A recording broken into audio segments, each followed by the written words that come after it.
Hello दोस्तों, कैसे हो? आई होप आप सभी लोग बहुत अच्छे होंगे और दोस्तों एकदम सही जगह पे आए हो, क्योंकि दोस्तों आज हम लोग करने वाले हैं CTET paper 2।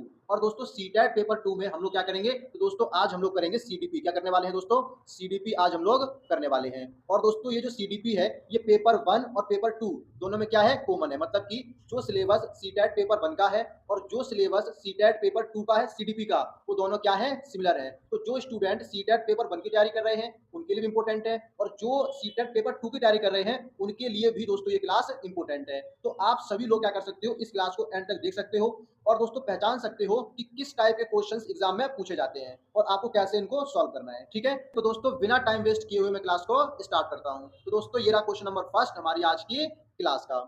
Question number first में लिखा है, यदि बच्चों के शारीरिक विकास में देरी होती है तो उनका सामाजिक और भावनात्मक विकास प्रभावित होता है। मतलब कि दोस्तों ये कह रहा है कि यदि बच्चों के शारीरिक विकास में देरी हो जाए तो उनका सामाजिक और भावनात्मक विकास क्या हो जाता है? प्रभावित होता है, मतलब कि उसमें दिक्कत आती है। तो दोस्तों इसका मतलब ये है कि जो पहला अभिकथन लिखा है ये क्या है? बिल्कुल सही अभिकथन है।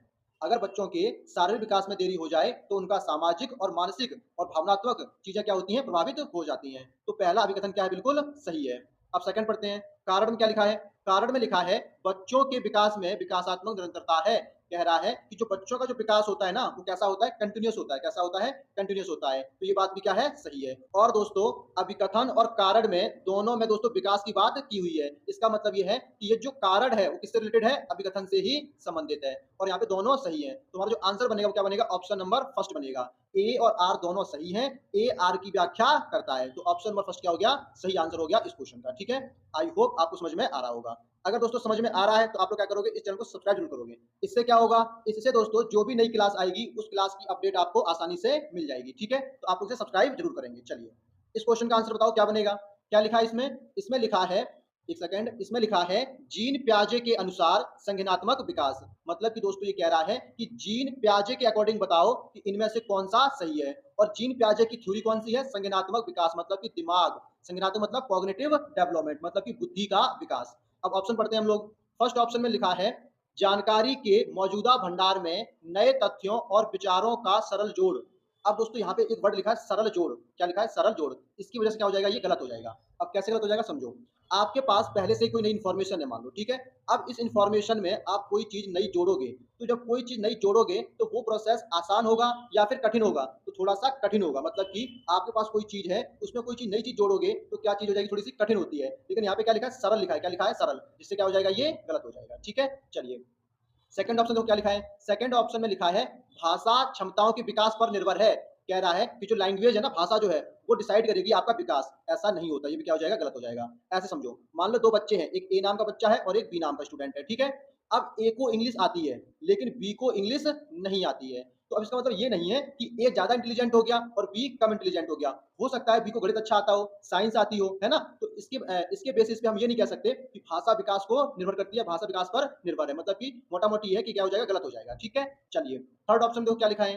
थर्ड में लिखा है, सांस्कृतिक उपकरणों का उपयोग करने को योग्यता प्राप्त करने की प्रक्रिया है। कह रहा है सांस्कृतिक उपकरण, ये भी क्या हो जाएगा? गलत हो जाएगा। अच्छा, अब दोस्तों लास्ट ऑप्शन देखो क्या लिखा है। लास्ट ऑप्शन में लिखा है, किसी के स्कीमा को बदलकर पर्यावरण के अनुकूल बनाना। इसका मतलब दोस्तों ये है कि जो स्कीमा है उसको बदला जा रहा है किसके अकॉर्डिंग? पर्यावरण के अकॉर्डिंग। और दोस्तों स्कीमा की बात किसने की है? जीन प्याजे ने कही है। किसके अंदर? संज्ञानात्मक विकास के अंदर। जीन प्याजे ने जो थ्योरी दी है उसके अंदर उसने स्कीमा की बात की है। उसने क्या बोला है कि स्कीमा को पर्यावरण के अनुकूल बदला जा सकता है। इसका मतलब ये है कि कोई बच्चा गांव से आया तो उसकी लैंग्वेज गांव वाली होगी, लेकिन जब वो शहर में आ जाएगा तो शहर में आके क्या करेगा? शहर की लैंग्वेज वो सीख जाएगा। मतलब कि पर्यावरण के अकॉर्डिंग, इन्वायरमेंट के अकॉर्डिंग वहां पे वो ढल जाएगा। ठीक है, तो जो लास्ट ऑप्शन दोस्तों क्या हो जाएगा? हमारा सही आंसर हो जाएगा इस क्वेश्चन का। आई होप ये क्वेश्चन भी आपको समझ में आया होगा। अगर दोस्तों आपको समझ में आ रहा है चीजों को, तो आप लोग कंजूसी नहीं करोगे। मतलब कि चैनल को सब्सक्राइब करने में आप लोग देरी नहीं करोगे, क्योंकि दोस्तों एक काम की चीज है। और दोस्तों एक इन्फॉर्मेशन मैं आप लोगों को और दे देता हूं। आप लोगों के लिए, खासकर आप लोगों के लिए एक मटेरियल तैयार किया जा रहा है। उस मटेरियल को अगर आप लोग पढ़ लोगे तो दोस्तों 100 नहीं 101% आपका सीटेट निकल जाएगा। जो मटेरियल मैं बना रहा हूं उस मटेरियल को अगर आपने पढ़ लिया तो आई एम श्योर दोस्तों कि आपका सिलेक्शन कोई भी नहीं रोक सकता है। लेकिन अभी उस मटेरियल पे काम चल रहा है, ठीक है, तो थोड़ा सा आपको इंतजार करना पड़ेगा। चलिए कोई बात नहीं, इंतजार तो हम कर लेंगे। चलो इस क्वेश्चन का आंसर बताओ क्या बनेगा। थर्ड क्वेश्चन ये रहा हमारा, बताओ क्या आंसर है इसका। क्या लिखा है इसमें? इसमें लिखा है शिक्षकों को विद्यार्थियों के बीच सहयोग, समूह कार्य और अंतःक्रिया करने से बचना चाहिए। से बचाना चाहिए या फिर बचना चाहिए। दोस्तों यहाँ पे थोड़ी हिंदी ना गलत लिखी है। वो मिसप्रिंट हो जाता है ना हिंदी में लिखने में, इसलिए क्या है थोड़ी-सी गलत है। लेकिन आपकी जो थीम है उसको समझ के ही आपको आंसर देना है, ठीक है? तो क्या कह रहा है क्वेश्चन? क्वेश्चन कह रहा है कि जो शिक्षक है, जो टीचर है, वो क्या करेगा? विद्यार्थियों के बीच कोई भी सहयोग नहीं होने देगा, कोई भी ग्रुप नहीं बनने देगा, कोई भी अंतःक्रिया नहीं करने देगा। इन सब चीज़ों से बच्चों को बचाएगा। तो ये तो नेगेटिव बात कह रहा है ना, तो जब नेगेटिव बात आ जाएगा तो ये स्टेटमेंट क्या हो जाएगी दोस्तों? गलत हो जाएगी। मतलब कि अभिकथन क्या हो गया? गलत हो गया। भाई बच्चों के बीच में ग्रुप बनने दो, जब ग्रुप बनेगा तो एक दूसरे अपनी प्रॉब्लम को शेयर करेंगे, सॉल्यूशन निकलेगा, नई-नई चीज़ें निकलेंगी। लेकिन यहाँ पे टीचर बचा रहा है इन सब चीज़ों को, तो क्या हो जाएगा ये? गलत हो जाएगा। चलिए अब इसका कारण पढ़ते हैं, कारण में क्या लिखा है? कारण में लिखा है सीखना एक निष्क्रिय प्रक्रिया है जो कि रटने और नकल करने के माध्यम से सबसे प्रभावी ढंग से होता है। कह रहा है कि जो सीखना है ना सीखना, वो कैसे सीखना चाहिए? नकल करके, रटने से, इन सब चीज़ों से सीखो। तो यहाँ भी क्या कह रहा है? गलत बात कह रहा है। तो ये भी क्या हो जाएगा? गलत हो जाएगा। मतलब कि हमारा ए और आर दोनों क्या है? गलत है। तो ऑप्शन नंबर 4 क्या हो जाएगा हमारा? सही आंसर हो जाएगा इस क्वेश्चन का। ए और आर दोनों गलत हैं। आई होप ये भी क्वेश्चन आपको समझ में आया होगा। आसान से क्वेश्चन है, ज़्यादा कुछ है नहीं इनके अंदर। चलिए इस क्वेश्चन का आंसर बताओ क्या है? क्या लिखा है इसमें? इसमें लिखा है किशोरावस्था के दौरान लंबाई और वजन में बढ़त जो आमतौर पर यौन परिपक्वता से पहले होती है क्या कहलाती है? कह रहा है क्वेश्चन कि जब किशोरावस्था होती है, एडोलेसेंस का प्रोसेस होता है, उस टाइम पे लंबाई, वजन ये सब बढ़ता है, तो इसे क्या कहते हैं? तो दोस्तों इसे वृद्धि कहते हैं। क्या कहते हैं? वृद्धि कहते हैं। जब आपका विकास होता है मतलब कि जब आपकी लंबाई बढ़ जाए, आपका वजन बढ़ जाए, तो इसे क्या कहते हैं? वृद्धि कहते हैं। मतलब कि ऑप्शन नंबर फर्स्ट क्या हो जाएगा? सही आंसर हो जाएगा इस क्वेश्चन का। ठीक है? चलिए अगला क्वेश्चन देखते हैं। आसान-आसान से क्वेश्चंस हैं, समझ रहे हो ना? इसी टाइप के क्वेश्चंस आपके एग्ज़ाम में भी बनने वाले हैं। तो आप लोग अगर इन चीज़ों को अच्छे से सीख जाओगे, क्वेश्चंस को समझना सीख जाओगे, तो आई एम श्योर दोस्तों कि आपका जो सीटेट है वो 100% निकल जाएगा, ठीक है? चलिए, पढ़ो क्या लिखा है? यहाँ पे लिखा है मतभेदों के बारे में बात करते समय उन अभिव्यक्ति का उपयोग करना चाहिए जो व्यक्ति को आगे रखती है, जो व्यक्ति को आगे रखती है बजाय उनके अंतर को, जैसे विकलांग छात्र की बजाय छात्र जो विकलांग हैं। मतलब कि दोस्तों ये लाइन ये कह रही है कि जब कोई मतभेद हो जाए, क्या हो जाए? मतभेद हो जाए तो उस समय क्या उपयोग करना चाहिए? उस समय उस व्यक्ति को आगे रखो जो चीज़ों को ठीक कर सकता है। तो बताओ ये बात सही है, गलत है? ये बात बिल्कुल सही है। अब मतभेद हो जाए, लड़ाई झगड़ा हो जाए, कोई प्रॉब्लम हो जाए, तो आप क्या करोगे? उस चीज़ को पहले लेके आओगे जो उस चीज़ को सुलझा सकती है, उस चीज़ को ठीक कर सकती है। तो हमारा जो अभिकथन है वो क्या है? बिल्कुल सही है। मतलब कि अभिकथन तो क्या हो गया? सही हो गया। अब दोस्तों इसका कारण पढ़ लेते हैं।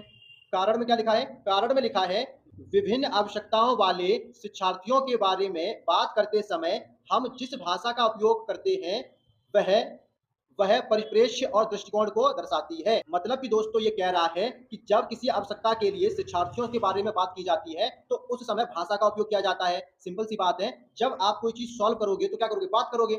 जब बात करोगे तो क्या होगा? आपकी भाषा आएगी और भाषा ही डिसाइड करेगी कि क्या चीज़ सही है और क्या चीज़ गलत है। मान लो ये ए है और ये बी है, ठीक है? और ये सी है। ये सी भाई साहब इन दोनों के बीच लड़ाई को सुलझाने के लिए गए हैं। अब सी की लैंग्वेज डिसाइड करेगी, भाषा डिसाइड करेगी कि लड़ाई सुलझेगी या फिर बिगड़ेगी। अब मान लो सी ने सारी बात ए के बारे में बोल दी, बी के बारे में कुछ बोला ही नहीं, तो क्या हो जाएगा? दिक्कत हो जाएगी, लड़ाई सुलझेगी नहीं, प्रॉब्लम क्रिएट बनी रहेगी। अब सी ने क्या किया? इसके बारे में बोला और इसके बारे में बोला, मतलब कि दोनों के बारे में बोला है, तो क्या हो जाएगा? चीज़ें ठीक हो जाएँगी। तो हम कह सकते हैं दोस्तों कि हमारा जो कारण है वो क्या है? सही है। अभिकथन भी सही है और कारण भी क्या है? सही है, दोनों सही है। और दोनों में लड़ाई झगड़े की बात की जा रही है, मतलब कि मतभेदों की बात की जा रही है। इसका मतलब ये है कि ऑप्शन नंबर फर्स्ट क्या हो जाएगा? हमारा सही आंसर हो जाएगा इस क्वेश्चन का। ए और आर दोनों सही हैं। ए आर की व्याख्या करता है। आई होप ये क्वेश्चन भी आपको क्लियर हुआ होगा, ठीक है? अगर कोई भी डाउट आ रहा है तो आप लोग कमेंट बॉक्स में मुझसे पूछ सकते हो, ठीक है ना? इतना कोई बड़ी बात नहीं है। बाकी आसान से क्वेश्चंस हैं, इनको आप लोग आसानी से कर लोगे, ठीक है? चलिए, क्या लिखा है इसमें? इसमें लिखा है माध्यमिक विद्यालयों के बच्चों को दैनिक आधार पर अपनी भावनाओं के बारे में लिखने और उन पर चिंतन करते समय प्रोत्साहित किया जाना चाहिए। मतलब कि दोस्तों ये कह रहा है कि जो माध्यमिक विद्यालयों के जो बच्चे हैं वो क्या करेंगे? अपनी भावनाओं को लिखेंगे, उन पर चिंतन करेंगे, उन सब चीज़ों के लिए प्रोत्साहित करना चाहिए। तो ये बात क्या है? बिल्कुल सही है। अगर आपको कोई तकलीफ है, कोई प्रॉब्लम है, तो आप क्या करो? उस चीज़ को लिख लो। लिखने से क्या होगा? आपको समझ में आ जाएगा कि क्या चीज़ गलत है, क्या चीज़ सही है। मतलब कि ये जो अभिकथन है ये क्या है? बिल्कुल सही है। अब इसका कारण पढ़ते हैं। कारण में लिखा है अपनी भावनाओं को समझना एक संज्ञानात्मक प्रक्रिया है जो क्रिया सुनिश्चित करती है। अपनी भावनाओं को समझना एक संज्ञानात्मक प्रक्रिया है। तो दोस्तों ये बात भी क्या है? बिल्कुल सही है। अगर आप अपनी भावनाओं को समझ जाते हो, इसका मतलब ये है कि आपने बुद्धि का प्रयोग किया है, मतलब कि संज्ञानात्मक प्रक्रिया है ये। अब दोस्तों इस दोनों में देखोगे तो यहाँ पर दोस्तों भावनाओं की बात की गई है, मतलब कि इमोशंस की बात की हुई है और दोनों क्या है? सही है। इसका मतलब ये है कि ऑप्शन नंबर फर्स्ट क्या हो जाएगा? हमारा सही आंसर हो जाएगा इस क्वेश्चन का। ए और आर दोनों सही हैं। ए आर की व्याख्या करता है। दोस्तों यहाँ पे ना मैंने पहले ही बता दिया कि हिंदी में थोड़ी-सी मिस्टेक है। बाकी क्वेश्चंस बिल्कुल ठीक है। हिंदी में थोड़ी-सी मिस्टेक है, क्वेश्चन बिल्कुल क्या है, ठीक है। जैसे दोनों सही को वही लिखा है यहाँ पे देखोगे ना, ये गलत, तो क्या गलत है, मतलब कि मिसप्रिंट हो रखा है, कुछ ज़्यादा ही मिसप्रिंट हो गया है हिंदी में लिखने में, लेकिन क्वेश्चंस प्रॉपर ठीक है, सब कुछ ठीक है, कंटेंट बिल्कुल बढ़िया वाला है, कोई दिक्कत वाली बात नहीं है। इंग्लिश में क्वेश्चंस बिल्कुल ठीक है, बिल्कुल ठीक, कोई मिस्टेक नहीं इंग्लिश में, तो आप देख भी सकते हो उन चीज़ों को। चलिए, इस क्वेश्चन का आंसर बताओ क्या बनेगा? बहुत अच्छा क्वेश्चन है। क्वेश्चन नंबर 7 है, बताओ क्या आंसर है इसका? इसमें लिखा है, निम्नलिखित में से कौन-सी समस्या समाधान की एक प्रभावी युक्ति नहीं है? क्या बोला इसमें? नहीं है, आपको बताना है नहीं है। मतलब कि दोस्तों ये कह रहा है कि कोई समस्या हो गई है, उस समस्या का समाधान नहीं कर सकता है, ये चीज़ हमें बतानी है। समस्या का समाधान नहीं करने वाली चीज़ हमें बतानी है, ठीक है? ऑप्शन रीड करते हैं। तो दोस्तों फर्स्ट ऑप्शन में लिखा है, पैटर्न और संबंधों को पहचानना। अब दोस्तों कोई प्रॉब्लम हुई है, तो क्या करोगे, सबसे पहले उसके पैटर्न को समझोगे। अब पैटर्न को समझना है तो समस्या क्या है, समाधान करेगा, लेकिन हमें क्या बताना है, नहीं बताना है, समस्या का समाधान नहीं कर सकता, वो चीज बतानी है, तो ये तुम्हारा आंसर बन नहीं सकता। सेकंड ऑप्शन में लिखा है, समस्याओं को हल करने के लिए तार्किक तर्क शक्ति का प्रयोग करना चाहिए, मतलब कि लॉजिकल चीजों का प्रयोग करना चाहिए, तो ये भी क्या करेगा, समस्याओं का समाधान करेगा, तो ये भी क्या हो जाएगा, हमारा गलत हो जाएगा, हमें नहीं बताना है।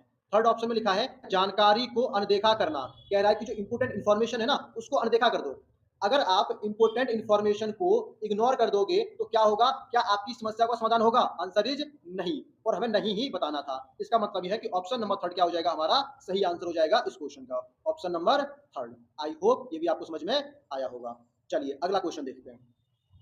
चलो इस क्वेश्चन आंसर बताओ आप लोग क्या बनेगा, बहुत इंपॉर्टेंट क्वेश्चन है, एग्जाम में बनता है ये क्वेश्चन, ठीक है। अकॉर्डिंग टू प्याजे, when children reach the point of being able to generalise and engage in mental trial and error by thinking up hypothesis and testing them in their heads they are in, मतलब कि दोस्तों ये कह रहा है कि प्याजे के अकॉर्डिंग बताओ, जब बच्चा किसी प्रॉब्लम को समझने लगता है, थिंकिंग करने लग जाता है, हाइपोथेसिस का यूज करता है, क्या सही है क्या गलत है, तो उस चीज को क्या बोलते हैं, तो दोस्तों उस चीज को कहते हैं फॉर्मल ऑपरेशनल स्टेज। क्या कहते हैं?